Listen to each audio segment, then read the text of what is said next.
Hello student, आज मैं मेरा जो लेक्चर है वो क्लास 12 के हिंदी माध्यम से मनोविज्ञान पढ़ने वाले बच्चों के लिए है और मेरा टॉपिक है प्राकृतिक आपदाएं। बच्चों, जैसे कि आप लोग जानते हैं, ऐसी आपदाएं जो प्राकृतिक रूप से प्राणी पर आती हैं या हमारी धरती पे आती हैं, इन्हें प्राकृतिक आपदाएं कहते हैं। इनके प्रकारों में बाढ़, सूखा, भूकंप, ज्वालामुखी, आग लग जाना, जिससे पूरे बहुत ज़्यादा स्तर पर मानव जाति और भी जो प्राणी जाति हैं उनका विनाश होता है। तो इन प्राकृतिक आपदाओं के कारण मनुष्य पर उनके व्यवहार पर काफ़ी असर पड़ता है। इसी कारण मनोविज्ञान में आपको प्राकृतिक आपदाओं के बारे में पढ़ाया जाता है कि यदि इन प्राकृतिक आपदाओं के कारण कहीं पर कोई समस्या आती है तो मनोविज्ञान उसे किस तरह दिखता है और उनके होने वाले प्रभाव से मनोविज्ञान किस तरह से उन्हें संभालता है स्थितियों को। तो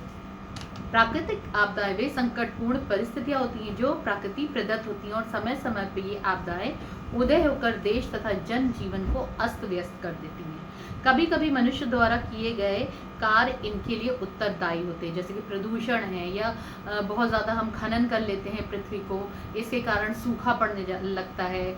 हम जिस तरह से पानी की बहुत ज़्यादा ही खपत करते हैं जिसके कारण हमारी धरती पे ये संकट आ रहा है कि अब पानी की कमी होने लगी है। और जिस तरह से जिस गति से हमारे वन कट रहे हैं धरती पर से, जो वन ऑक्सीजन के लिए जाने जाते हैं, धरती को ऑक्सीजन हमें दे रहे हैं, अगर हम वो उन वनों को काट रहे हैं अपना घर बनाने, बिल्डिंग बनाने हेतु, तो हमको इन आपदाओं का सामना करना पड़ता है। अर्थात हम स्वयं हमारे कृत कुछ प्राकृतिक आपदाओं के लिए उत्तरदायी होते हैं। तो ये प्राकृतिक आपदाएं कई प्रकार की होती है, जैसे कि मैंने आपको बताया। पहले तो आज मैं इनकी विशेषता बताती हूँ।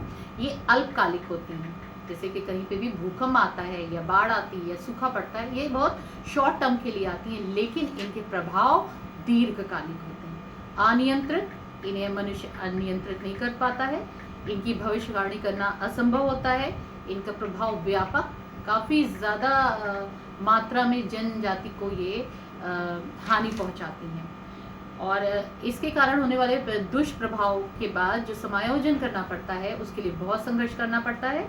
और तीव्रता, इनमें तीव्रता होती है। जब भूकंप आता है या बाढ़ आती है, इतनी तीव्र होती है, जैसे कि सुनामी है या कोई ज्वालामुखी विस्फोट है, ये इतने तीव्र होते हैं कि इनके परिणाम बड़े ही घातक होते हैं और काफ़ी सारी